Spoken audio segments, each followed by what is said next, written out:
नमस्कार दोस्तों, क्या हालचाल आप सभी के। मैं निखिल सोनी एक बार फिर आप सभी के सामने हाजिर हूँ एक नई वीडियो लेके। जैसे कि आप सभी को पता है कि हम बात कर रहे हैं कंडीशनल सेंटेंस की, तो कुछ लोग एक ही वीडियो में कंप्लीट कर देते हैं। कर तो मैं भी सकता हूँ, 3 ही रूल होते हैं, मगर मैं चाहता हूँ कि आप अगर पढ़ रहे हैं तो कुछ भी बचे ना। क्योंकि जब मैंने पढ़ाई स्टार्ट की थी तो मैंने बस यही सोचा था कि मैं पढ़ूंगा तो इस तरह से पढ़ूंगा कि कुछ रहे ना वहाँ। ऐसा नहीं कि अब सर इसके बाद लेवल और अप होने का, नहीं, अब कोई लेवल अप नहीं होगा अगर ये जिसने पढ़ लिया उसके ऊपर कुछ भी नहीं है। बात समझ में आ रही है? अगर आप ये सब कुछ कर पा रहे हो तो आई प्रोमिस कि इसके बाहर कहीं से कुछ भी नहीं आएगा। क्योंकि जब मैंने आपको बताया कि जैसे मैं पढ़ता हूँ वैसे ही मैं आपको पढ़ा रहा हूँ। मेरा पढ़ने का तरीका ये है कि अगर कुछ पढ़ रहे हैं तो इस तरीके से पढ़ें कि कुछ रहे ना। तो यहाँ पर भी अब कंडीशनल सेंटेंस की बात आई तो मैंने आपको कंडीशन समझाने के लिए कुछ और पॉइंट्स तैयार किए हैं। आई मीन टू से कि जब हम कंडीशंस की बात करते हैं तो कुछ कंडीशंस हमें और भी मिलती है जो हम पढ़ेंगे, जिसको आप नाम से जानते हो imaginational and hypothetical. Imaginational and hypothetical. अब सबसे पहले मैं आपको थोड़े एग्जाम्पल बताता हूँ हिंदी में, तो आप सुनना उन बस सभी एग्जाम्पल्स को। अगर मैं ऐश्वर्या राय होती ऐश्वर्या राय होती तो मतलब यहीं अपने इमेजिनेशन कर ली है कि अगर मैं ऐश्वर्या राय होती तो यहाँ पे मैंने क्या किया, इमेजिनेशन कर ली। मगर जब आपने देखा ना ही तो मैं ऐश्वर्या राय बन सकता तो। और दूसरा एग्जाम्पल क्या है कि अगर वो यहाँ होता, यानी वो यहाँ हो सकता है। दोनों ही इमेजिनेशन है, ध्यान से देखना। अगर मैं ऐश्वर्या राय होती, चलो इस बात को साइड में रखते हैं, थोड़ा लिंक करने वाले सेंटेंस देखते हैं। जैसे कि अगर वो यहाँ होता, पॉसिबिलिटी है, हो सकता है, क्या पता गांव गया हुआ हो। मगर अगर वो जिंदा होता तो पॉसिबिलिटी नहीं है कि जो मर गया वो जिंदा नहीं हो सकता। दोनों में आपने एक चीज़ नोटिस की होगी कि पॉसिबिलिटी की बात है कि अगर बात करें हाइपोथेटिकल की तो हम कह सकते हैं यहाँ पे ये पॉसिबल है। जो चीज़ पॉसिबल है वो क्या है, सिंपली हाइपोथेटिकल है। और जो चीज़ इम्पॉसिबल है, यानी जिसके बारे में हम अगर ऐसी बातें करें जो पॉसिबल ही ना हो ना, तो उसको मैं क्या नाम दूंगा, इम्पॉसिबल। जो चीज़ पॉसिबल है वो हाइपोथेटिकल है, यानी अगर वो यहाँ होता, हो सकता है, क्या पता अपने गांव गया हो या दूसरे गांव गया हो सकता है यहाँ। अगर वो जिंदा होता, नहीं हो सकता। यानी दो चीज़ें मैंने आपको समझाने की कोशिश की कि इमेजिनेशन दोनों का मीनिंग ही सेम है, दोनों में ही आप इमेजिनेशन करते हैं। मगर इमेजिनेशन जो इम्पॉसिबल है वो आएंगे इमेजिनेशनल कंडीशन, और जो इमेजिनेशन क्या है, हाइपोथेटिकल है, यानी जो पॉसिबल है, जो हो सकती है, उसके बारे में सोचें तो वो क्या है, हाइपोथेटिकल। अब जब रूल की बात करेंगे तो दोनों के लिए ही रूल सेम रहने वाला है, क्योंकि दोनों ही क्या है, इमेजिनेशन है। मैं आपको रूल बता देता हूँ, फिर मैं उस रूल को इतने डेप्थ में समझाऊंगा कि आप भी कहोगे सर ऐसा तो हमने पहले कभी नहीं पढ़ा। कैसे, देखना। रूल अपना जो मेन रूल तैयार करने वाला हूँ वो क्या है, आपको इफ़ मिलेगा, क्योंकि कंडीशनल सेंटेंस है। इफ़ के बाद कंडीशन मिलेगी, इसी कंडीशन के बारे में हम पढ़ने वाले हैं, और इसके बाद इसका रिजल्ट। ऐसा हम कुछ पढ़ने वाले हैं। इफ़ के बाद कंडीशन में आपको क्या मिलेगा, सब्जेक्ट मिलेगा। उसके बाद आपको देखने को मिलेगा वर्ब। हाँ जी, जब भी आप इमेजिनेशन करोगे तो आपको याद रखना है, आप सब्जेक्ट चाहे प्लूरल हो चाहे सिंगुलर हो, P4 प्लूरल सब साथ में बोलोगे, P4 plural, S for singular. Subject चाहे प्लूरल हो चाहे सिंगुलर हो, यानी he, she, it, you, we, they, सभी के साथ हम यूज़ करेंगे वर का। और जब हमने थोड़ा सा दिमाग लगाया तो सर कुछ बातें याद आ रही है। जब हमने जब वर मेरे दिमाग में आया ना तो एक बात याद आई, सर आपने हमें ऐसा कुछ करवाया था कि बी की 3 फॉर्म होती है, is, am, are. Second form होती है वाज या फिर वर, और थर्ड फॉर्म होती है बीन। सर मैं ना बहुत अच्छे से याद कर लेता हूँ, तभी मेरे याद रह गई। मेरे क्या समझ में आया कि ये वाज वर ही तो है जो क्या है, सेकेंड फॉर्म है। और यहाँ पे आपने क्या बताया कि वर्ब की सेकेंड फॉर्म, यानी वर क्या है, वर्ब की सेकेंड फॉर्म, यानी सब्जेक्ट के साथ वर जो कि क्या है, वर्ब की सेकेंड फॉर्म। ठीक है दोस्तों, आगे वाला सेम रहेगा, सब्जेक्ट के साथ क्या आएगा, वुड के साथ वर्ब की। सेम क्यों बोला मैंने, क्योंकि आपने कंसिडर किया वर्ब की सेकंड फॉर्म कौन से टेंस में आती है। अरे वाह सर क्या समझाया है, वर्ब की सेकंड फॉर्म कहाँ आती है, पास्ट सिंपल में। और जब यहाँ पास्ट का सिंपल आए तो सर समझने वाली तो बात ही नहीं रह गई है। पास्ट का अगर सिंपल आ गया तो हम यूज करेंगे ना, क्या हम यूज क्या करते हैं, विल प्लस वर्ब की फर्स्ट फॉर्म। नहीं सर गलत मत बोलो, हम विल तो यूज करते हैं प्रेजेंट सिंपल हो तो, अगर पास्ट सिंपल तो हम इसको वुड कर देते हैं ना। हाँ जी, हम क्या कर देते हैं, वुड कर देते हैं, तभी तो सब्जेक्ट के साथ मैंने वुड के साथ वर्ब की फर्स्ट फॉर्म की है। आई होप आप कंसेप्ट समझ पाओगे जब ये वीडियो कंप्लीट होगी। और चिंता मत करो, जादूगर कहते हैं लोग मुझे, जो आपके मन में है वो मैं आपकी कमेंट करने से पहले समझ जाऊंगा। और वीडियो अगर आप पूरी देखोगे तो आपके भी समझ में आ जाएगा कि मैंने ऐसा क्यों कहा, क्योंकि वो डाउट रहने वाला ही नहीं है। लिख के देता हूं, डाउट रहने वाला ही नहीं है। इफ के साथ सब्जेक्ट के साथ वर। अब डाउट सभी के मन में है सर, केवल अच्छा मान ली बात तो वर्ब की सेकंड फॉर्म है, हमने सब ने मान ली बात वर्ब की सेकंड फॉर्म है, क्योंकि क्या है, पास्ट सिंपल है। तो क्या यूज करेंगे, वर्ब की सेकंड फॉर्म, वाज वर है। तो आपने वाज क्यों हटाया, केवल वर क्यों रखा। डोंट वरी बेटा, हमें लोग निखिल सोनी कहते हैं। अभी देखना कैसे बताता हूं आपको, बड़ा ही मजा आने वाला है। आई होप आपको ये बात समझ में आ गई, सब्जेक्ट के साथ वर्ब की सेकेंड फॉर्म। और अगर ध्यान से देखें तो केवल वर यूज करेंगे, क्योंकि हम बात कर रहे हैं ऐसी कंडीशन की जो क्या है, या तो इमेजिनेशनल है या फिर हाइपोथेटिकल है। दोनों का मीनिंग मैंने आपको समझाया, दोनों के लिए सेम रूल हम यूज करेंगे। वुड और वर्ब की फर्स्ट फॉर्म क्यों है मैंने आपको बताया, क्योंकि वर्ब की सेकंड फॉर्म वर को यूज किया हमने, और वर के साथ वाज भी यूज कर सकते थे, मगर वाज क्यों नहीं किया। ऐसा क्या रीजन है कि कोई भी सब्जेक्ट हो, चाहे सिंगुलर हो चाहे प्लूरल हो, फर्क नहीं पड़ता, हम यूज करेंगे वर। सर ऐसा कभी हुआ ही नहीं, तो ऐसे सेंटेंस में क्यों होता है ऐसा। डोंट वरी गाइस, आप सही जगह पे हो। अभी देखो, इसी रूल को समझाने के लिए आपके सामने कुछ एग्जाम्पल्स हैं जो हाजिर होने वाले हैं। सभी है ना, मन में 10 गिन लो और एग्जाम्पल हाजिर हो जाएंगे। मैं लिख के देता हूँ, नहीं हो तो नाम बदल देना। आप जो चाहोगे वो चैनल का नाम हो जाएगा। गिन लिए क्या 10? नहीं गिने ना, गिनो ना। किए काउंट? 10 काउंट किए?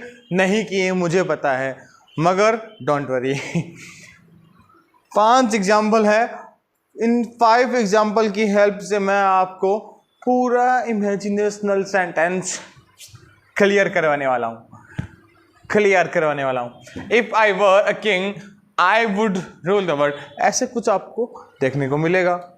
If I were a king, ठीक है सर, आपने कहा था इफ के साथ सब्जेक्ट के साथ वर आना चाहिए, आ गया वर। ए किंग, इसके बाद वुड के साथ रूल, सही है सर, एकदम सेंटेंस सही है, कोई दिक्कत नहीं है। दिक्कत कहाँ होगी बेटा, दिक्कत कहीं नहीं होने वाली। आपको ये बताना है सेंटेंस कैसा है, इमेजिनेशनल है या हाइपोथेटिकल है। हो सर, अगर मैं राजा होता, मैं राजा हो सकता था सर। अगर मैं राजा होता, हो सकते थे सर, क्या दिक्कत है? नहीं, मैं राजा नहीं हो सकता, क्योंकि अपना देश डेमोक्रेटिक है बेटा। वोट डालने पड़ेंगे, राजा वोट डाल के थोड़ी बनता है। हाँ, राजा मैं नहीं बन सकता, तो क्या हुआ, इमेजिनेशनल। IMG। ये देखना, इफ़ ही वर अलाइव, ओहो सर वो जिंदा नहीं हो सकता, IMG, OMG नहीं, IMG। If Raunak was here, sir हो सकता है, हाइपोथेटिकल है। इफ़ सी वर अलाइव, नहीं सर इम्पॉसिबल है, सॉरी इमेजिनेशनल है, हो नहीं सकता। इफ़ आई वर यू, ओहो सर ये छोड़ो, मैं आपकी जगह कैसे हो सकता था, नहीं, क्या हो सकते थे, हो सकते थे सर, हाइपो है, मैं आपकी जगह हो सकता था, कोई बड़ी बात नहीं है। चलो बात करते हैं, सर आपने कहा था इफ़ के साथ, सब्जेक्ट के साथ वर्ब के सेकंड फॉर्म जो कि क्या है, वर के रूप में आएगी, आई है, ऑब्जेक्ट है, ओहो सर ऑब्जेक्ट है ये, छोड़ो एक बारी बात नहीं करते इसके बारे में। उसके बाद में आपने कहा था कि आगे क्या है, सब्जेक्ट के बाद वुड के साथ वर्ब की फर्स्ट फॉर्म आएगी, एकदम सही सेंटेंस है, कोई दिक्कत नहीं है। अगले वाला देखना, इफ़ ही वर अलाइव, अगर वो जिंदा होता, क्या वो जिंदा हो सकता था, क्या वो जिंदा हो सकता है, नहीं हो सकता, तो क्या हुआ, इमेजिनेशनल सेंटेंस। वो जिंदा नहीं हो सकता तो क्या है, हम कर तो क्या रहे हैं, इमेजिनेशन कर रहे हैं। अगर मैं राजा होता तो मैं पूरी दुनिया पे राज करता, अगर वो जिंदा होता तो वो क्या है, रिस्पॉन्सिबिलिटी लेता, मगर वो जिंदा नहीं हो सकता, वो जिंदा नहीं हो सकता, तो यहाँ पे वर हमने यूज़ किया है, सब्जेक्ट के साथ वर्ब, सॉरी सब्जेक्ट के साथ वर यूज़ किया है। अलाइव क्या है आपसे पूछूंगा मैं थोड़ी ही देर बाद, धैर्य रखिए।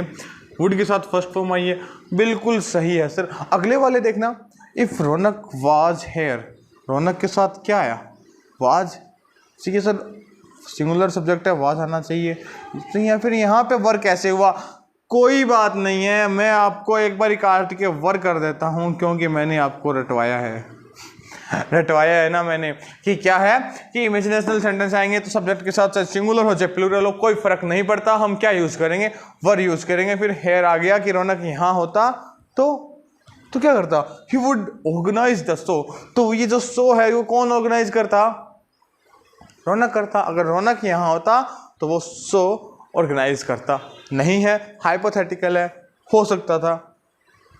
वर क्यों किया, थोड़ी देर बाद बात करता हूँ। इफ सी वर अलाइव, नहीं सर आपने रटाया थोड़ी देर पहले, रटवाया है, डोंट वरी, मैं कंसेप्ट बताऊंगा। इफ सी वर अलाइव, अगर वो जिंदा, इमेजिनेशनल है, जिंदा नहीं हो सकती। सी वुड मैनेज द थिंग्स, वो मैनेज करती थिंग्स को, अगर वो जिंदा होती तो सारी चीज़ों को वो ही मैनेज करती, तो क्या है, वर आ गया, बिल्कुल ठीक है। वुड मैनेज, वुड के साथ वर्ब की फर्स्ट फॉर्म, बिल्कुल चाहिए सर, कोई दिक्कत नहीं है, कोई हेडेक नहीं है।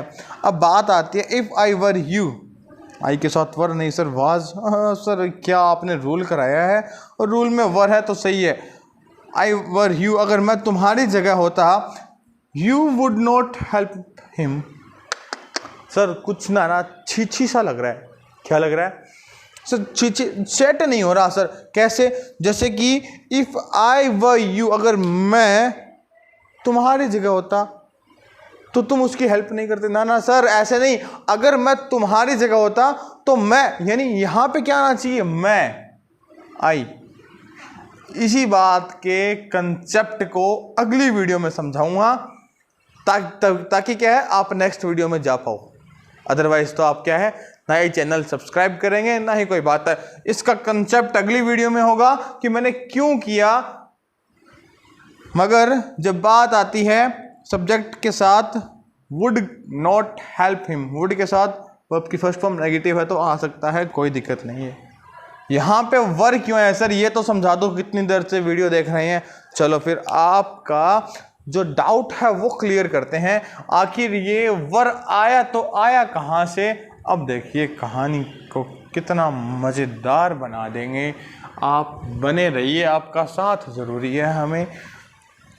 तो बात आई कि वर क्यों आया, और वर इसलिए आया, अगर आपको काफ़ी स्लो लग रहा है वीडियो तो आप 1.5 पे कर सकते हैं, स्विच टू 1.5। देखिए दोस्तों, आप कहना चाहते हो अगर मैं तुम्हारी जगह होता तो मैं उसकी हेल्प नहीं करता। इसका मतलब इस यू ने अगर मैं तुम्हारी जगह होता तो मैं उसकी हेल्प नहीं करता। यानी इस यू ने, एक बार फिर बोलता हूं, अगर मैं तुम्हारी जगह होता तो मैं उसकी हेल्प नहीं करता। यानी इस यू ने हेल्प की थी। हाँ, समझ गए सर। अगर मैं उसकी जगह होता तो मैं उसकी हेल्प नहीं करता। क्यों? इसका मतलब क्या निकला? तुमने की थी तभी मैं तुम्हें कह रहा हूं, अदरवाइज कोई सेंस ही नहीं निकलता। मैंने कहा अगर मैं तुम्हारी जगह होता तो मैं उसकी हेल्प नहीं करता। इसका मतलब तुमने किया था भैया, मान लो तुमने किया था। अगर तुमने किया था तुम क्या थे? क्या थे? DOER, doer. डूअर यानी हिंदी में आप जानते हो इसको किस नाम से? करता। और करता यानी हाँ, क्या है? सब्जेक्ट है भैया। ये क्या है? सब्जेक्ट है। ये यू क्या है? ओह सर झूठ मत बोलो, ये ऑब्जेक्ट है। अरे नहीं भैया, ये ही तो गलती करते हैं हम। क्या करते हैं? देखना ध्यान से, ये बेटा इमेजिनेशनल सेंटेंस है, हर जगह की बात नहीं कर रहा मैं। इफ आई वर यू, अगर मैं तुम्हारी जगह होता, अगर मैं तुम्हारी जगह होता तो मैं उसकी हेल्प नहीं करता। यानी तुमने की थी, मान लो तुमने की थी। और जो डूअर होता है वो ही तो सब्जेक्ट होता है। जो काम, डूअर मतलब जो डू मतलब काम करना, जो करने वाला वो करता, जो करता होता है वही सब्जेक्ट होता है। होता कि नहीं होता भैया? यार होता है सर, होता है। कितनी बार बोले, आगे बताओ ना। तो भैया बात ये है कि जो डूअर है वो ही सब्जेक्ट है। और जब ये सब्जेक्ट हो गया, अच्छा ये भी सब्जेक्ट, ये सब्जेक्ट है सर, तो इतनी देर से मैं क्या कर रहा हूं? ये बेटा सब्जेक्ट है। अगर ये सब्जेक्ट है तो ये क्या है? ये भी सब्जेक्ट है। दो सब्जेक्ट एक सेंटेंस में। अगर देखना ये किस तरह से बन गया, इफ के बाद सब्जेक्ट, उसके बाद वर्ब। बात हम इसी वर्ब पे चल रहे हैं, मैं आपको कहानी समझा रहा हूं। उसके बाद सर फिर से सब्जेक्ट। हाँ, फिर से सब्जेक्ट, फिर से सब्जेक्ट। हाँ भैया, फिर से सब्जेक्ट। ये भी सब्जेक्ट है क्योंकि आप इस सेंटेंस में इसकी तरह बनना चाहते हो। और किसकी तरह? एक दूसरे सब्जेक्ट की तरह जिसने क्या की थी? हेल्प की थी। और आप उसकी जगह जाके उस सब्जेक्ट की तरह बन के उसकी हेल्प नहीं करना चाहते। यानी आप एक सब्जेक्ट बनना चाहते हो। यानी सब्जेक्ट, दो सब्जेक्ट, सब्जेक्ट 1, सब्जेक्ट 2, ताकि कंफ्यूजन ना हो। अगर दो सब्जेक्ट है, सब्जेक्ट 1 एंड सब्जेक्ट 2, अगर दो सब्जेक्ट है तो भैया प्लूरल तो अपने आप बन गया। क्या बन गया? प्लूरल। अगर प्लूरल बन गया तो भैया प्लूरल के साथ कभी वाज नहीं आता। और वाज नहीं आता तो कंसेप्ट बन गया कि इमेजिनेशनरी सेंटेंस, सॉरी इमेजिनेशनल या हाइपोथेटिकल कंडीशन वाले सेंटेंस में आप हमेशा दो सब्जेक्ट मिलेंगे आपको। और जब दो सब्जेक्ट मिलेंगे तब हमेशा वर्ब का यूज करेंगे। आई होप आपको बात समझ में आ गई है। ये यू क्या था? ये यू बेटा सब्जेक्ट था जिसने इसकी हेल्प की थी और आप नहीं करना चाहते इसकी जगह के, तो ये हेल्प करने वाला करता सब्जेक्ट कहलाता है। यानी दो सब्जेक्ट एक ही सेंटेंस में, तो वर्ब आना ही था। और वर्ब आना ही था तो वीडियो कंप्लीट होनी ही थी। आई होप आपको बात समझ में आ गई, वर्क क्यों आया। अगर आपके मन में इतना सा भी डाउट है कि ये यू क्यों हटाया सर आपने, तो बेटा अगली वीडियो पे जंप जरूर करना। अगर आज ही ये वीडियो देख रहे हो, आज डेट हो रखी 19, अगर आज वीडियो देख रहे हो तो कल का वेट करना। अगर इसके बाद देख रहे हो तो आपको लिंक में नेक्स्ट पार्ट मिल जाएगा। Don't worry guys, I hope बहुत अच्छे से मैंने आपको समझाया है और आप समझ भी रहे हो अच्छे से। मिलते हैं अगली वीडियो में।